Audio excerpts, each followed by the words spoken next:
Año 166 después de Cristo.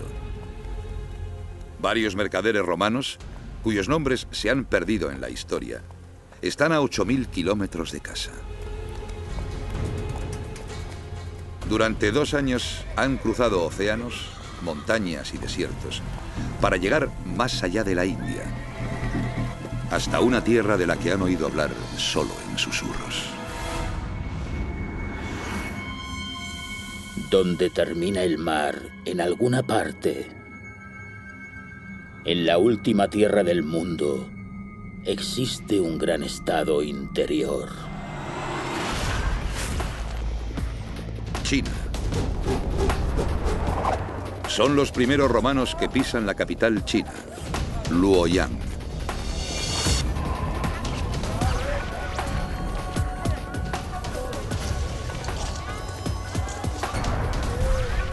Han llegado a otro mundo.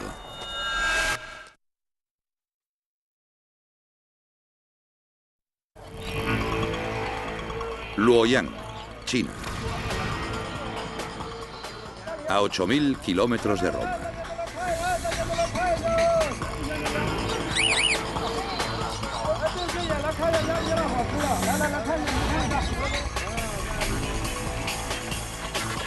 Allí llegan unos mercaderes romanos en busca de seda. Los romanos estaban obsesionados con la seda china. Atravesaban océanos y llanuras en busca de estas mercancías extranjeras tan exóticas. No las necesitaban.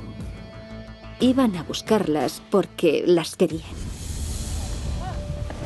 Los romanos se gastan el equivalente a unos 1.700 millones de euros al año en importar artículos de lujo como la seda, que adquieren a través de intermediarios de la India y Asia Central.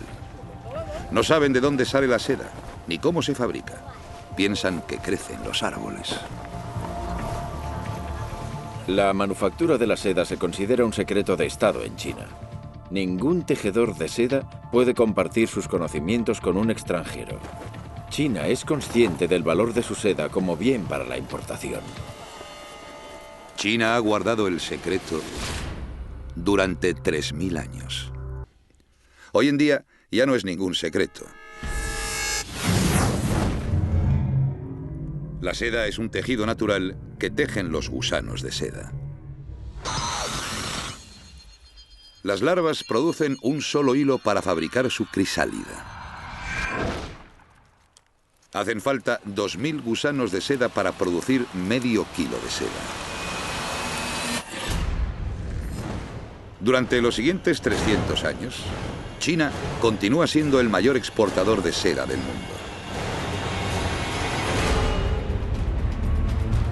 Manda la seda al oeste, a través de la India y Oriente Medio, hasta Europa, a través de un camino de 8.000 kilómetros.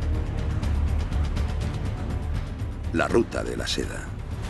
Los romanos la querían y los chinos la tenían. El resultado fue que la seda unió Oriente y Occidente por primera vez en la historia del ser humano.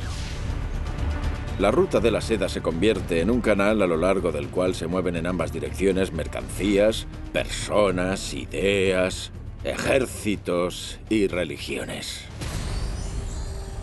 El comercio florece, pero también el intercambio de ideas. Ideas que transformarán el futuro de la humanidad. Estamos en Damasco, en Siria, 4 años después de la crucifixión de Cristo. Un hombre tiene que huir. Paulo. Es predicador, alborotador y el converso más importante de la historia de la cristiandad. Antes de convertirse en la carretera de Damasco, perseguía a los cristianos. Pero su labor actual será convertir una secta insignificante en una religión mundial. Hoy en día es conocido como San Pablo.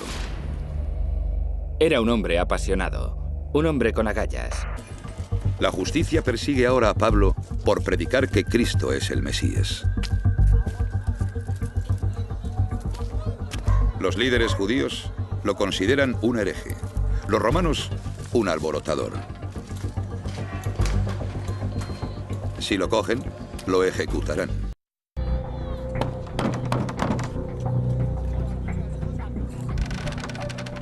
Durante 20 años, Pablo recorre el Imperio Romano buscando a otros creyentes y propagando un mensaje de esperanza. Le dice a la gente que la cristiandad ofrece la salvación a todo el mundo. Pongamos el caso de un esclavo al que su amo pega y que lleva una vida horrible. En la otra vida, su dueño se llevará su merecido, pero el esclavo, si es un buen hombre y acepta a Jesucristo como su Señor y Salvador, obtendrá la recompensa que merece. Pablo escribe cartas a sus amigos cristianos de todo el imperio. A los romanos, a los tesalonicenses y a los corintios. Componen casi la mitad del Nuevo Testamento. Cuando era niño, hablaba como niño, pensaba como niño, razonaba como niño. Pablo confía sus cartas a otros creyentes que las llevan por todo el imperio. Cuando llegué a ser hombre, me despojé de las niñerías. Para entonces, Roma ha construido más de 400.000 kilómetros de carreteras, suficientes para rodear el planeta 10 veces. Las rutas marítimas unen 250 puertos principales. Con estas herramientas, Pablo difunde la palabra de Dios.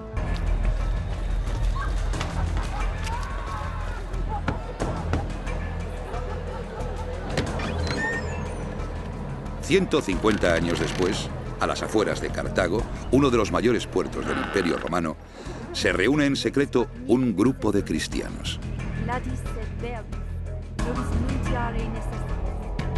Los domicilios privados hacen las veces de iglesias.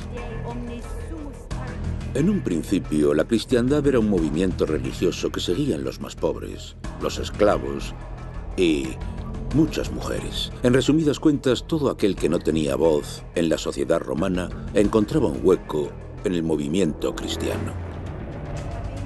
En todo el imperio hay 8 millones de esclavos. Personas sin derechos según el derecho romano. También hay 30 millones de mujeres que no pueden votar ni ocupar cargos públicos. El año pasado, un decreto imperial declaró ilegal convertirse al cristianismo. Los conversos, como Perpetua, son ahora enemigos del Estado. El delito que han cometido ha sido negarse a honrar a los dioses romanos. Tenías que estar un poco loco para ser cristiano en la antigua Roma. Era razón suficiente para que te mataran, porque era como afirmar que le eras leal a Cristo y a su padre en lugar de al emperador.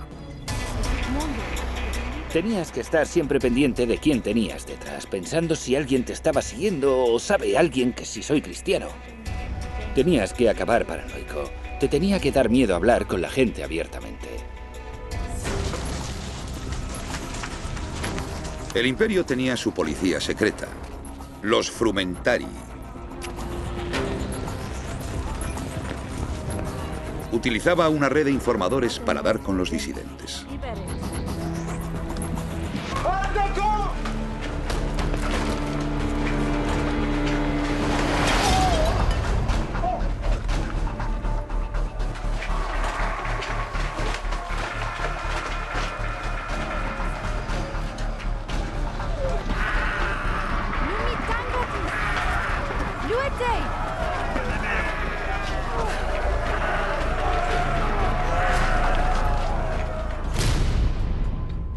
A Perpetua la acusan de traición.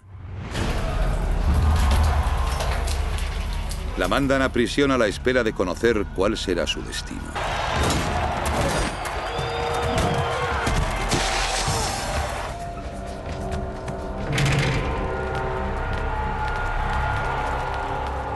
Miles de cristianos mueren ejecutados.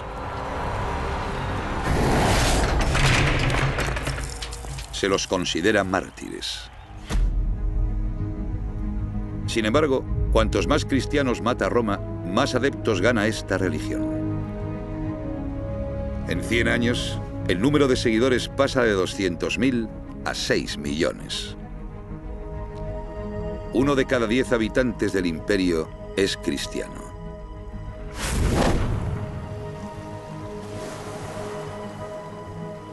La religión se hace tan popular desde el norte de África hasta Bretaña, que se derogan todas las leyes contra ella.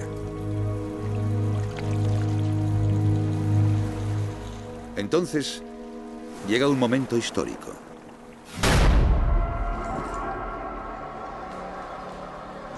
Estamos en el 337. El emperador Constantino se está muriendo y toma una decisión que dibujará el futuro del Imperio Romano. Ha llegado el momento que tanto he estado esperando. Obtener, gracias a mis sinceros deseos y a la oración, que Dios me conceda la salvación.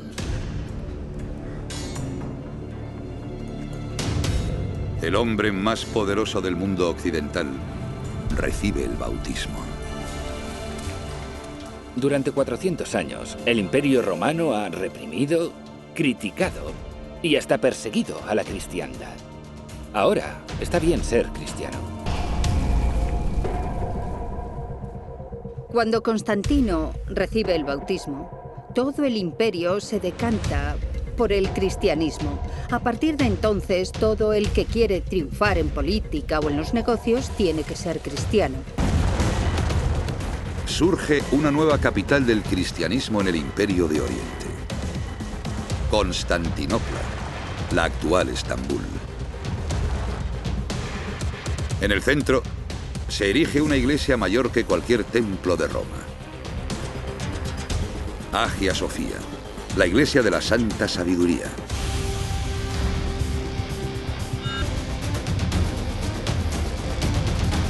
En la actualidad, hay 2.200 millones de cristianos en todo el mundo, casi un tercio de la población mundial. Sus seguidores han cambiado todas las regiones, todos los países, todos los rincones del planeta. Roma, año 455 después de Cristo. Llega a las puertas del Palacio Imperial Genserico, cuyo nombre significa rey lanza. Es el jefe de una tribu de guerreros germánicos, los vándalos. Han aplastado a los ejércitos romanos en el norte de África y ahora ansían las riquezas de la mismísima Roma. En el interior del palacio está atrapada la emperatriz, Licinia Eudoxia, hija de un cristiano converso y viuda de un emperador asesino. Sus hijos y ella son los últimos miembros de la familia real romana.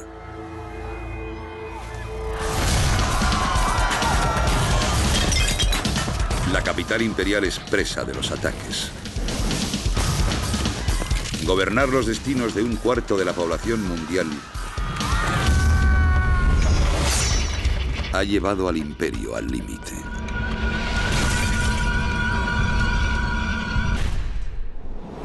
De Roma, la primera megalópolis del mundo, con 1 millón de habitantes, la ciudad más moderna del mundo, solo quedan ruinas.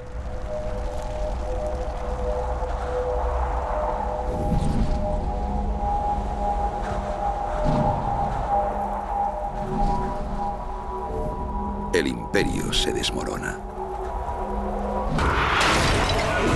Los hombres de Genserico causan estragos. El imperio no se recuperará nunca.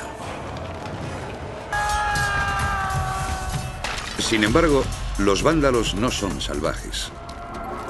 Son cultos y conocen el arte de la guerra gracias a los romanos.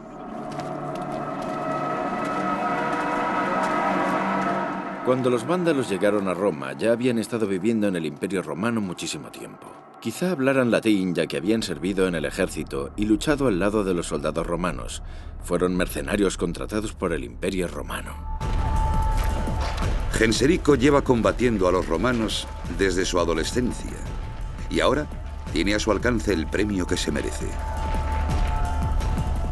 Eudoxia. Para el líder vándalo, vale más que el oro.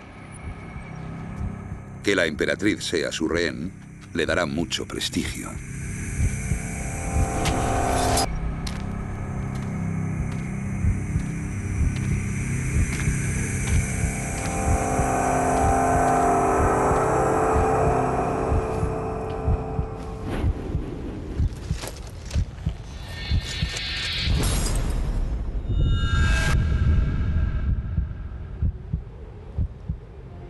Eudoxia pasará los próximos 7 años al lado de Genserico.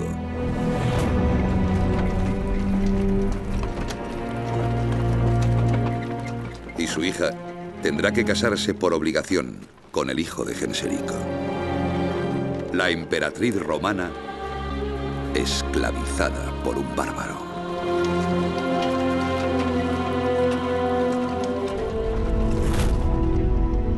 El Imperio Romano duró 5 siglos. En su apogeo, regía más de 60 millones de habitantes y abarcaba más de 6 millones de kilómetros cuadrados. A medida que se desintegra, las tribus bárbaras aprovechan el momento. Los anglos y los sajones entran en Bretaña. Los francos arrasan toda la Galia, dando su nombre a la Francia moderna. Los visigodos se hacen con la actual España. Siempre que un sistema de poder se viene abajo, se crea por definición un vacío. Llegan otros corriendo y se hacen con el territorio y se rechazan todas las ideas anteriores. Con la caída de Roma, Europa retrocede a una época oscura, de guerras, hambre y brutalidad.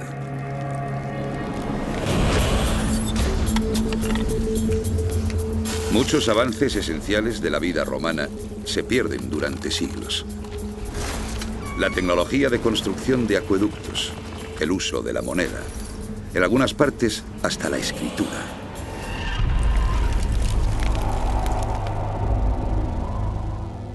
Roma pierde el 95% de su población y Londres queda abandonado. El drama de Roma sugiere que la civilización no avanza en línea recta hacia una prosperidad, un orden, una ley y una tecnología mayores. Vemos las cosas tan increíbles que lograron los griegos y los romanos, para luego ver cómo se pierden de nuevo. Tras la caída de Roma, Europa se fragmenta y continúa dividida durante 1500 años. Aún así, surgen 2 nuevas fuerzas dominantes claves en la historia de la humanidad. En las heladas tierras del norte, los vikingos. En el soleado sur, los árabes.